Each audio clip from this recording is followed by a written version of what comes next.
Task Force Mantaker natututok sa mga pag-aalagalang aso binuo sa Bangaldan, Pangasinan. Narito ang report.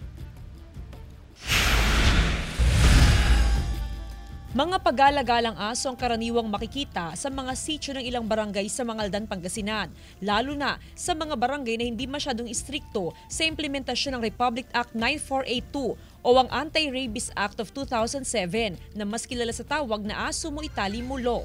Bunsod dito, bumuo ang Bangaldan LGU ng Task Force Mantaker o Bangaldan Task Force for Animal Control, Keeping, Enforcement, and Rabies Prevention.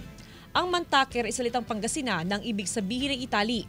Tugon ito ng LGU sa tumataas na road traffic incident dahil sa mga pag-alagalang aso. Yung mga motorista, may mga bata, tsaka naglalakad, at risk po sila. Diba? Pwedeng makagat sila dahil pwedeng may rabies siya or gutom o natatakot yung aso, ma'am. Pwede rin, ma'am, traffic accidents. Maong. Yan ang maka-tukod, no? Mangkin, kayo kinano, balag. Pinag-aaralan din ngayon ng lokal na pamahalaan ang pagkakaroon ng centralized municipal pound. Dito ilalagay ang mga asong pag-alagala na mahuhuli ng task force. May mga dilemmas lang po for now kasi syempre hindi pa po prepared ang location. May budget rin, ma'am, staffing din kung sino pong magpapakain. Panawagan ng LGU sa mga pet owner na maging responsable sa pag-aalaga ng mga aso.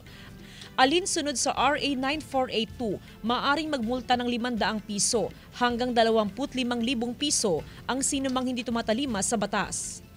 Kasama si Henry Dominsil, Jasmine Gabriel Galban, One North Central Luzon.